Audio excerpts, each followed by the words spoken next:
तो अब हम पढ़ने जा रहे हैं बेटा वीटी ग्राफ के बारे में। वीटी ग्राफ का क्या फायदा है, आपको क्या यूटिलाइज कर सकते हो, आप इसको कैसे यूटिलाइज कर सकते हो, ये आज आप सीखने को मिलेगा आपको कैसे। तो सबसे पहले आप देखिए, जो वेलोसिटी टाइम ग्राफ होता है वो मैंने यूनिफॉर्म मोशन के लिए ड्रॉ कर लिया है। In uniform motion you know very well the graph will be straight line parallel to, yes, straight line parallel to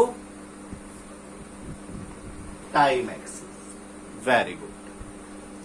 दूसरी बात, आपने 9th क्लास में पढ़ रखा है कि एक्सेलरेशन होता है वेलोसिटी अपॉन टाइम। मैंने +1 में भी आपको अपने पहले लेक्चर्स में बता दिया था इसको। और जो इसका वेलोसिटी इनटू टाइम अगर कर देते हैं तो ये क्या बन जाता है, ये क्या बन जाता है, डिस्प्लेसमेंट। यू कैन सी, सामने आपके फार्मूला लिख दिया। इसके अंदर आप दो चीजें प्रूव करने वाले। देखो हम कौन सा ग्राफ पढ़ रहे हैं, वेलोसिटी टाइम ग्राफ। ये कौन सा केस लिया है, यूनिफॉर्म मोशन का। यूनिफॉर्म मोशन में you know very well equal change in velocity in equal interval of time होता है। Oh sorry, no equal change नहीं, वेलोसिटी चेंज ही नहीं होती है, ठीक है। तो no change in this velocity, that's why the graph is straight line parallel to the time axis. From point A से अगर वेलोसिटी नोट करोगे तो v1 आएगी, बी से करोगे तो v2, बट दोनों के दोनों सेम पॉइंट पर परपेंडिकुलर देखो आपने डाला तो v1 is equal to v2, v is equal to constant आ गया।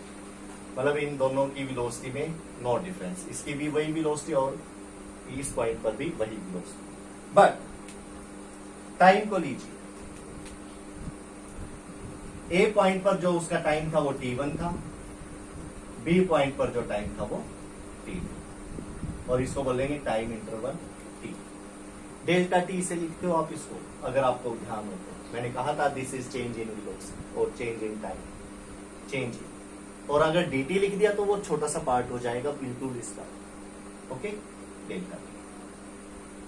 तो यहां पर बात आ जाती है टाइम की, यहां पर वेलोसिटी मिल गया आपको। और यहां पर देखिए दो चीजें प्रूव करने वाले हो आप। सबसे पहले जो एक्सेलरेशन होता है वो स्लोप ऑफ वीटी ग्राफ होता है। वैसे तो आपको पता है एक्सेलरेशन वेलोसिटी अपॉन टाइम होता है, लेकिन आज आप पढ़ोगे acceleration slope of VT graph का। अगर स्लोप लिया जाए तो उसको भी एक्सेलरेशन ही बोलते हैं। नेक्स्ट, अगर पता है डिस्टेंस होता है वेलोसिटी इनटू टाइम, ठीक है। लेकिन अगर आज आप पढ़ोगे, अगर वीटी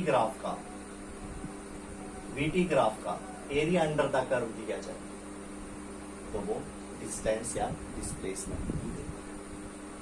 तो स्टडी करते हैं इसको 1 बाय 1। तो सबसे पहले आप लेंगे फर्स्ट इसको प्रूव करते, ओके। तो take it, proof first. A is equal to v upon t। तो be very frank, acceleration velocity upon time होता है, change in velocity upon time लगा सकते हो आप, okay. Change in velocity upon time into 1। Delta v delta t। Delta v क्या है, delta v देखिए, अगर आपको स्लोप लेना है तो इसके लिए ग्राफ आप चाहो तो यूनिफॉर्म एक्सेलरेशन का भी ले सकते हो, उसमें इजीली निकल जाएगा। इसमें थोड़ा सा मुश्किल आएगी, बोलिए। इसमें तो बल्कि एक्सेलरेशन आएगा ही नहीं, बिकॉज एक्सेलरेशन क्या होता है इसमें, देख लीजिए, डेल्टा वी निकाल के देख लीजिए। डेल्टा वी क्या होता है, v2 माइनस v1। यहां पर वेलोसिटी क्या है, v2, यहां पर वेलोसिटी क्या है, v1, ठीक है। तो क्या होगा, t2 माइनस t1। v2 और v1 क्योंकि इक्वल है, 0 अपॉन t2 माइनस t1 क्या आएगा, t, 0 आ जाएगा एक्सेलरेशन। देखो प्रूफ हो गया in uniform motion, graphically method से आपने प्रूफ कर दिया एक्सेलरेशन 0। बट मैं कहता हूं कि एक्सेलरेशन है वो slope of VT graph. Slope कैसे ले इसका, स्लोप कैसे ले, तो स्लोप लेंगे तो ये रेशो 0 आ जाएगी। तो आपने क्या करना है इस केस में, इस केस में क्या करना, आप यूनिफॉर्म एक्सेलरेशन का ग्राफ ड्रॉ कर लीजिए। इसका ग्राफ ड्रॉ कर लीजिए, यूनिफॉर्म एक्सेलरेशन। ये हम डिस्टेंस टाइम में भी हमने इसी तरह से रेस्ट वाला ग्राफ नहीं लिया था। कैसा लिया था? यूनिफॉर्म एक्सेलरेशन, क्योंकि वो एक पर्टिकुलर केस के लिए हो जाता है, 0 डिग्री के लिए, 1 या 90 के लिए, वो नहीं लेना हमें। कोई भी एंगल हो हमें उसके लिए लेना चाहिए। तो यहां पर दोबारा से आप ग्राफ ड्रॉ करेंगे, वेलोसिटी टाइम ग्राफ। इसमें आपने यूनिफॉर्म एक्सेलरेशन के लिए जो ग्राफ लिया है वो कैसे ले लिया? Straight incline line. This is origin. Okay, इसके बाद इसके ऊपर आपने 2 पॉइंट चूज कर लेंगे। क्या कर लेंगे? 2 पॉइंट चूज कर लेंगे, ए बी। अब ए को लेकर बताइए वेलोसिटी कितनी होगी? v1, जैसे आपने डिस्टेंस टाइम ग्राफ में करा था, पोजीशन टाइम ग्राफ में करा था। This is velocity v। यहां पर आ जाइए, this is time t1 and this is time t2। Okay, अब देखिए ध्यान से, अब ध्यान से देखने की जरूरत पड़ती है। अब इसको आप थोड़ा सा इसको कंस्ट्रक्ट कर दिए। ये क्या, कितना एंगल बन जाएगा? 90। This is A, this is B, इसको आप एन ले लीजिए। इन दोनों का डिफरेंस क्या होगा? v2 minus v1। चलो वैल्यू हम रेड कलर से लिखिए। इन दोनों का डिफरेंस कितना होगा? ये v2 माइनस v1। तो ये डिफरेंस भी कितना होगा? v2 minus. इसी तरह से इसको ले लीजिए, ये कितना होगा? t2 minus t1। तो ये भी कितना होगा? t2 minus. तो ये राइट एंगल ट्रायंगल आपके सामने है, ABN। इसके अंदर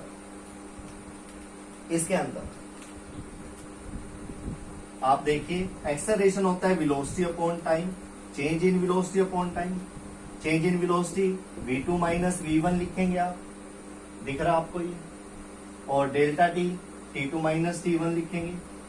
ए से बी के लिए बात कर रहे हैं हम, 2 पॉइंट्स के बीच में। v2 माइनस v1 की वैल्यू क्या लिखेंगे आप? bn। क्या लिखेंगे? bn। और t2 माइनस t1 की वैल्यू क्या लिखेंगे? an। And you know very well bn क्या है? परपेंडिकुलर। क्या है? परपेंडिकुलर। और an क्या है? बेस। क्योंकि आपको ये एंगल थीटा लेना पड़ेगा। स्लोप ऐसे लिया जाता है ना थीटा, अगर इसको ले लोगे तो ये परपेंडिकुलर बन जाएगा। तो परपेंडिकुलर अपॉन बेस क्या होता है? Tangent theta. और इसको क्या बोलते हैं? Slope of VT graph. Slope of VT graph. तो क्या देखा आपने? स्लोप ऑफ VT ग्राफ किसके इक्वल होता है? एक्सेलरेशन के। तो दिस इज योर प्रूफ। तो यहाँ पर एक क्वेश्चन आपने ग्राफिकली मेथड से एक्सेलरेशन 0 दिखा दिया। किसके लिए? यूनिफॉर्म मोशन के लिए, because there is no difference in their velocity, उसकी वजह से 0 आ गया था acceleration. But for uniform acceleration, this is the graph of uniform acceleration. और यूनिफॉर्म एक्सेलरेशन के केस में आपने क्या देखा? There is a difference between their velocity. पहले v1 थी, फिर v2 थी, तो उनका डिफरेंस मिल गया आपको। इधर t1 t2 इनका डिफरेंस मिल गया। तो आपने इसकी रेशो देखकर क्या देखा कि ये तो टेंजेंट थीटा के इक्वल है, और टेंजेंट थीटा क्या होता है? स्लोप होता है। तो यहां से प्रूफ हो गया कि acceleration of VT graph, acceleration कैसे दिया जा सकता है? By taking the slope of VT graph. तो ये आपका फर्स्ट आर्टिकल एक्सेलरेशन प्रूफ हो चुका है। ठीक है, सेकंड पढ़ेंगे आप। क्या है सेकंड? सेकंड में आपको डिस्टेंस या डिस्प्लेसमेंट प्रूव करना है एरिया अंडर कर्व। इसको प्रूव करना है एरिया अंडर कर्व। तो ये वाला ग्राफ इसके लिए ज्यादा ठीक रहेगा, समझने के लिए भी आसान रहेगा। कैसे? S is equal to V into T. देखिए ये प्रूफ सेकंड है आपका, सेकंड के लिए प्रूफ कर रहे हो, फर्स्ट के लिए हो चुका है। S is equal to V into T. Velocity कितनी है AB के बीच में? आप लिखोगे V2 minus v1 into time कितना है ए से बी के बीच में, t2 माइनस t1, ठीक है, यही था। लेकिन जो वेलोसिटी है ऐसे ली जाती है, ना कि ऐसे। इस पॉइंट पर v1 और v2 सेम है, ठीक है, तो इनका डिफरेंस नहीं ले सकते आप। टाइम ले सकते हो ऐसे डिफरेंस में, अगर ऐसे होता तो ले सकते थे ऐसे, लेकिन एक ही पॉइंट पे है तो इनके बीच में डिफरेंस तो आप ले ही नहीं सकते। सेम वेलोसिटी है तो वेलोसिटी के लिए आपको यहाँ पे v2 माइनस v1 की जगह पर क्या लेना पड़ेगा, v लेना पड़ेगा, क्योंकि अगर यहाँ पे थोड़ा सा भी नीचे होता, ये ऊपर होता तो ये v1 होता, ये v2, तो लेते v2 माइनस v1। अब यहाँ पर a पॉइंट पर भी वही वेलोसिटी है, b पर भी वही है, तो आपको क्या करना है, yes, velocity v into t2 minus v1।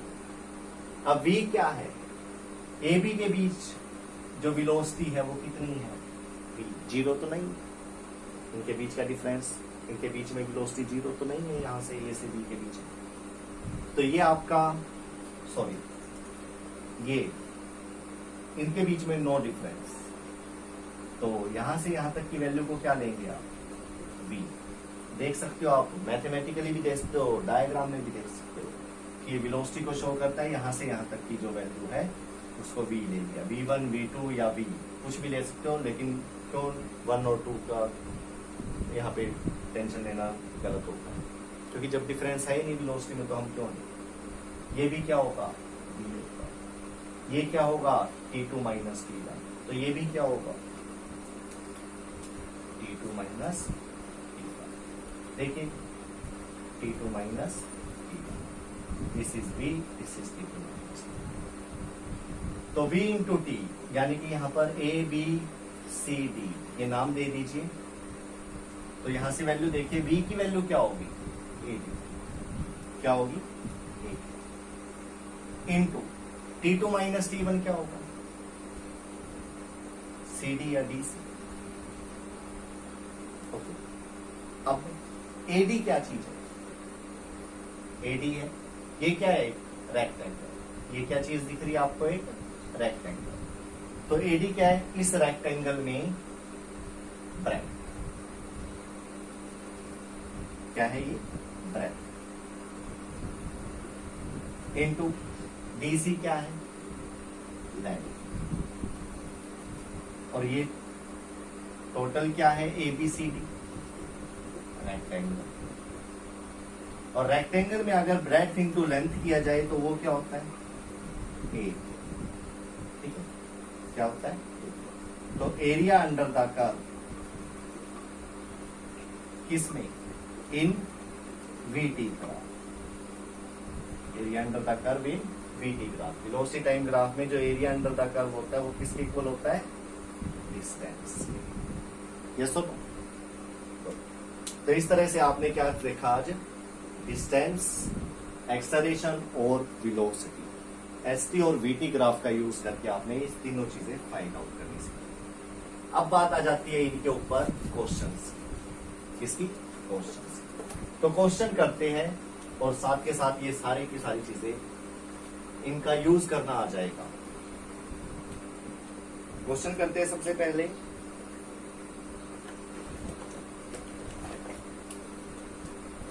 कुछ न्यूमेरिकल डाल देता हूं। This is S T graph, क्या है ये, S T graph.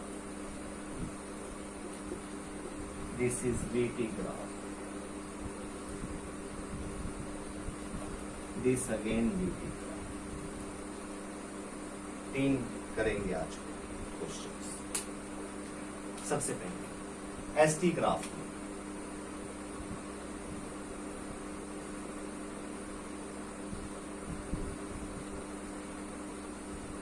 there are 2 slopes.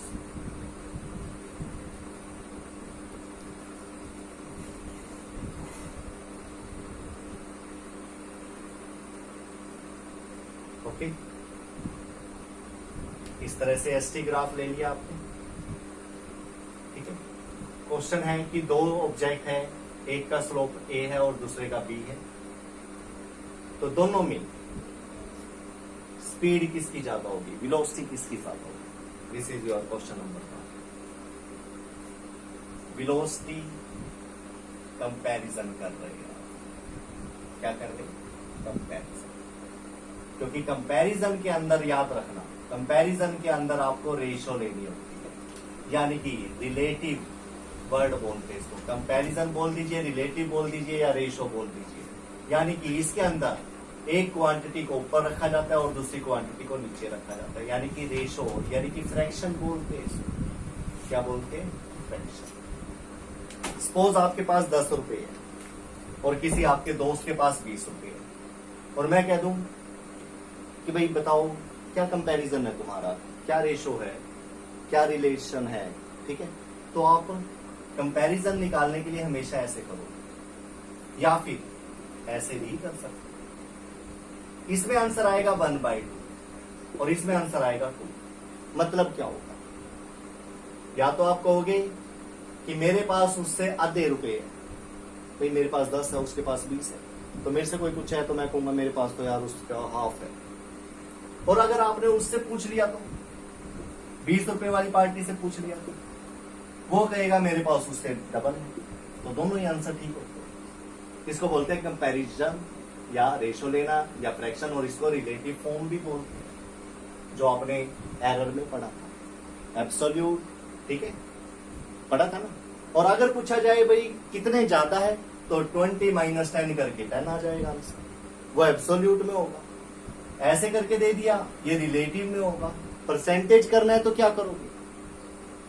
Percentage करना है तो क्या करोगे? 10/20 × 100 क्या आ जाएगा? 50%। यानी कि आपके पास कितने पैसे हैं? उससे आधे। आधे का मतलब जस्ट 50%। लेकिन अगर उसकी बात करें तो क्या करोगे? 20/10 × 100%। ऐसे बन जाएगा percentage. Now the answer is 200%। तो 20 रुपए वाली पार्टी कहेगी मेरे पास तो 200% है, और ये वाला कहेगा मेरे पास तो उसका 50% है। तो देखिए एब्सोल्यूट में भी आंसर आ सकता है, रिलेटिव में भी आ जाएगा, और परसेंटेज में भी आ जाएगा। तो कहीं भी आप अप्लाई कर सकते हो इन चीजों को। जो सीख रहे हो जनरल चीजें हैं ये फिजिक्स। तो बात आ जाती है, हम अपने आर्टिकल पे आ रहे हैं दोबारा से। पोजीशन टाइम या डिस्टेंस टाइम ग्राफ में ए और बी में से किसकी वेलोसिटी ज्यादा होगी, किसकी कम होगी, और कितनी होगी? स्लोप देख के आप पता लगा सकते हो। एसटी ग्राफ है, बी वाले की वेलोसिटी ज्यादा होगी और ए की कम, बिकॉज इसका स्लोप ज्यादा है, इसका एंगल ज्यादा है, ये आपको देखना आ चुका है। But now the time of proving this. और कितना ज्यादा है, कितने गुना ज्यादा है? 1, 2 टाइम, 3 टाइम, 2.5 गुना, 3.25 गुना, कुछ भी आ सकता आंसर। और ठीक है, वो आपने प्रूव करना। कैसे करो? तो आपको पता है वेलोसिटी, स्लोप इसका क्या होता है? वेलोसिटी होता है। तो वेलोसिटी ले लेते हैं। कैसे? You know very well. V A ले ले। सबसे पहले वी ए के लिए बात करेंगे, 30 डिग्री वाले एंगल के लिए बात करेंगे, ठीक है? V A, okay. Tangent θ1, slope of VT graph tangent θ1 से लिखते थे। ऐसे ही वीबी ले लीजिए। वीबी के लिए टेंजेंट थीटा, ये भी स्लोप है, ये इसका स्लोप ले लिया टेंजेंट से। अब क्या करना है? वेलोसिटी कंपैरिजन करना है, किसकी वेलोसिटी कम है या ज्यादा। तो वो लेते हैं हम रेशो से, फ्रैक्शन से, या रिलेटिव कह सकते हो उसको, जिसके अंदर आप क्या करते हो? एक टर्म को न्यूमिनेटर में रख लेते हो और दूसरी को डिनोमिनेटर में रख लेते हो। तो VA/VB करिए या VB/VA करिए,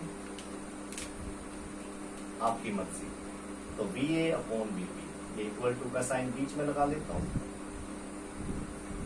तो VA/VB is equal to tangent θ1 is equal to 30 degree, tangent θ2 is equal to 60 degree. What is the value of 30 degree? Tangent 30 degree. Tangent 30 की वैल्यू क्या होगी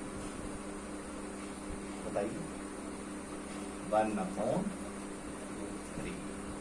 1/√3. And what is the value of tangent 60 degree? √30. और आपकी जानकारी के लिए बता दूं, टेंजेंट 45 डिग्री की वैल्यू 1 है ना, सबसे मुश्किल वैल्यू आसान वैल्यू। और 90 डिग्री की वैल्यू होती है इन्फिनिटी, और टेंजेंट 0 डिग्री होता है 0। तो ये मैथमेटिकल टूल्स, मैथमेटिकल टर्म्स है जो मैंने आपको साथ के साथ बताने का वादा किया था। इसके लिए आप अलग से टाइम वेस्ट नहीं करोगे क्योंकि ये याद नहीं होती है, लेकिन साथ के साथ आप इनको करते जाओगे तो आप इसको याद रख सकते हो। तो VA upon VB is equal to 1/√3 into √3। तो 1/√3 इंटू √3 क्या हो जाएगा, 1/3। तो यहां से देखिए क्रॉस मल्टीप्लाई कर दीजिए, 3VA is equal to VB। क्या मतलब है इसका, VA को 3 से मल्टीप्लाई करोगे तब जाके वो VB के इक्वल होगा। तो इसमें से बड़ा कौन सा हुआ, VB। किससे, VA से। कितने गुना, 3 times. This is your answer. Answer तो यहां पर ही आ चुका है, यहां पर भी कह सकते हो, बट यहां से आप आसानी से समझ सकते हो जो वेलोसिटी ऑफ B है वो ग्रेटर देन है VA से, वो भी 3 टाइम्स, 3 गुना ज्यादा। अगर ये 10 मीटर पर सेकंड हुआ तो ये कितना हो जाएगा, 30 मीटर पर सेकंड आएगा इसका आंसर। अगर ये 20 हुआ तो ये 60 होगा। कंपैरिजन में, रेशो में बस एक ही गलती बात है, क्या कि उसमें वैल्यू नहीं पता होती, बस सिर्फ ऐसे पता होता है कि डबल होगा, ट्रिपल होगा, हाफ होगा, ठीक है, इस तरह से आंसर आते हैं। इससे कोई लेना देना नहीं है कि उसके पास कितना था और हमारे पास कितना है, ऐसे नहीं जज कर सकते, ठीक है। इसमें आपको जस्ट डबल ट्रिपल ऐसे ही आंसर मिले। तो this is the question for you, position time slope पे। उसके बाद वेलोसिटी, वेलोसिटी टाइम, उसमें भी ऐसे ही होगा, लेकिन इसके अंदर क्या होगा, चलो ये 30 डिग्री के लिए ले लेते हैं और ये 45 डिग्री। BA, चलो कंपेयर करो, कैसे करोगे, सेम थिंग, कैसे, एक्सेलरेशन, इसके अंदर क्या होता है, वेलोसिटी टाइम के अंदर एक्सेलरेशन A लिख लीजिए, A के लिए टेंजेंट θ1, B के लिए लिख लीजिए tangent θ2, and you know very well θ1 कितना है इसमें, 30 डिग्री, θ2 कितना है, 45 डिग्री।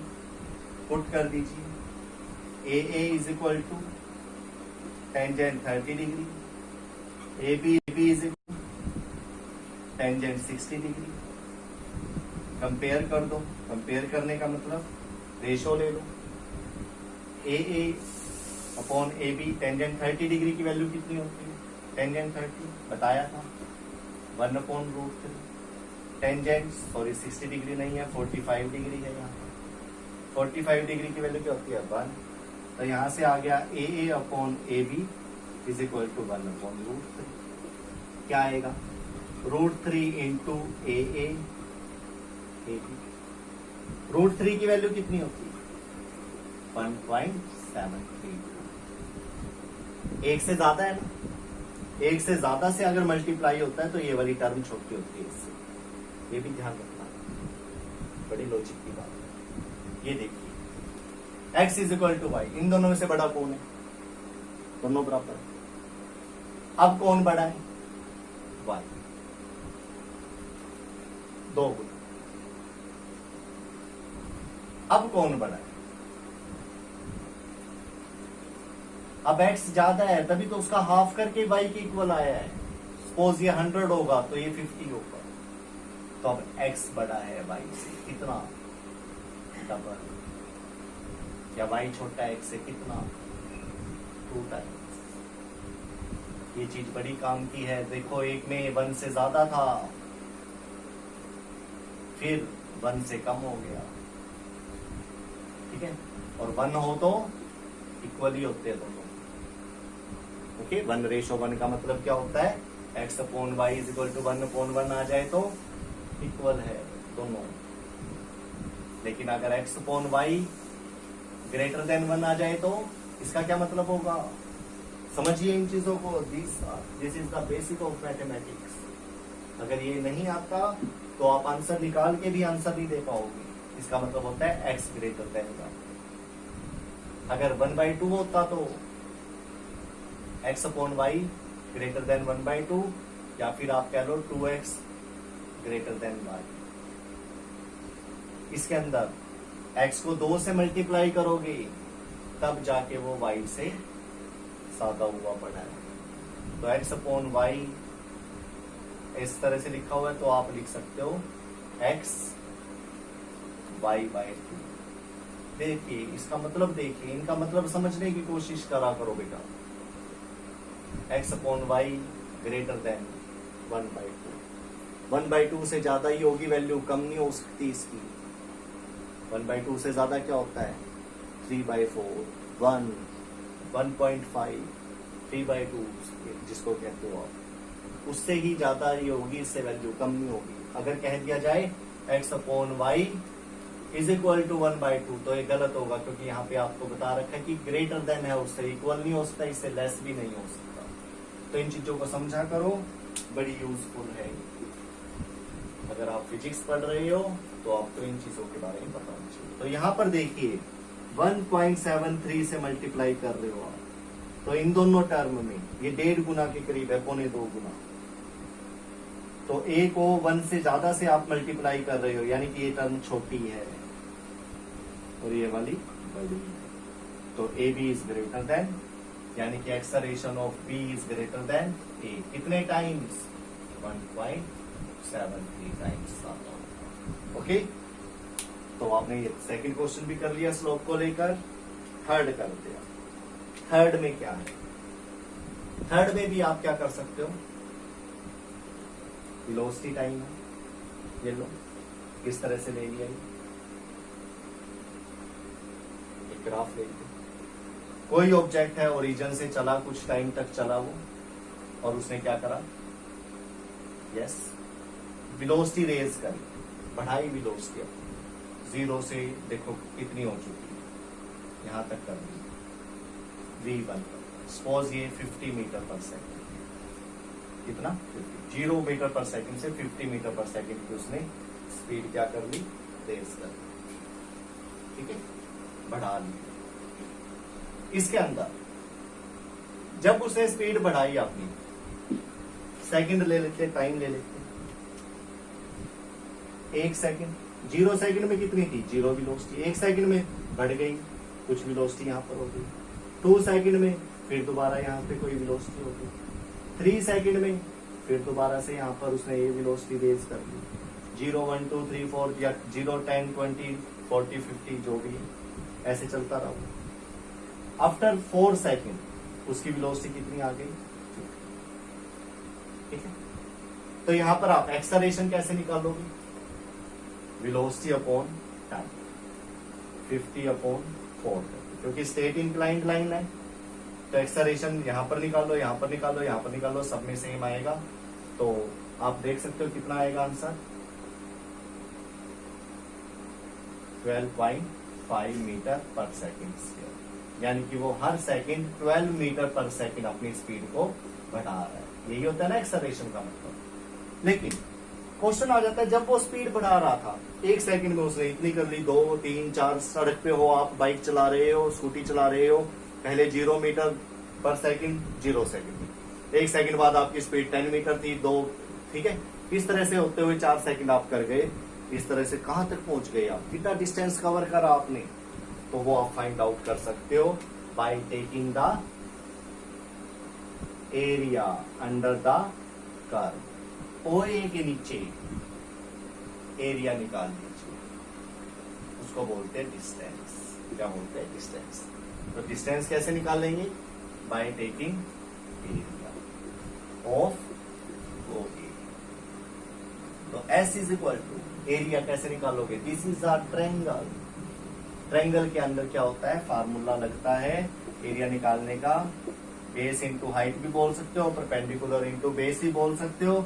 लेकिन मैं आपको यहाँ पे बता दूं, इसके अंदर हाइपोटेन्यूज को छोड़ दीजिए, बाकी दोनों को मल्टीप्लाई करके उसका हाफ कर दीजिए। Simple trick. Perpendicular base, length, breadth कुछ भी लीजिए आप इनको, ये जो आपकी 90 डिग्री पर एंगल पर जो लाइनें हैं दो, इन दोनों को आपने मल्टीप्लाई करके क्या करना है, ये वैल्यू कितनी है आपकी 50 मीटर पर सेकेंड और ये वैल्यू कितनी है 4 सेकेंड। यू कैन सी ये पूरी लाइन 4 सेकेंड को शो कर रही है और ये an किसको शो कर रहा है 50 को। तो यहाँ पे आप परपेंडिकुलर an और बेस ON ले सकते हो और 1/2 what is the value of an। an की वैल्यू क्या होगी 50 मीटर पर second and what is the value of ON 4 second. Second से second cancel, 2 2 4 and the answer will be 100 metre. तो उसने जो अपनी स्पीड बढ़ाई 4 सेकेंड, 1 सेकेंड 2 सेकेंड 3 सेकेंड, तो उसमें उसने टोटल कवर कितना कर लिया 100 मीटर। दूसरी बात, अगर ये सारी वैल्यू आपको इस तरह से दे दी जाए कि this is 10, this is 20, this is 30, तो आप हर एक जगह पर भी क्या निकाल सकते हो, ये डिस्टेंस निकाल सकते हो अलग अलग। पहले इस ट्रायंगल के लिए, फिर इस ट्रायंगल के लिए, फिर इस ट्रायंगल के लिए, इस तरह से निकाल लो और इन सब का टोटल करोगे तब भी क्या आएगा 100 ही आएगा और एक्सेलरेशन हर एक पॉइंट पे क्या आएगा सेम आएगा। ओके, चलो ये तो ठीक है, ये आज आपका टॉपिक था और इसके क्वेश्चन मैं आपके पास भेज रहा हूँ, तो आपने वो अच्छे तरीके से करने हैं। Thank you, have a nice day.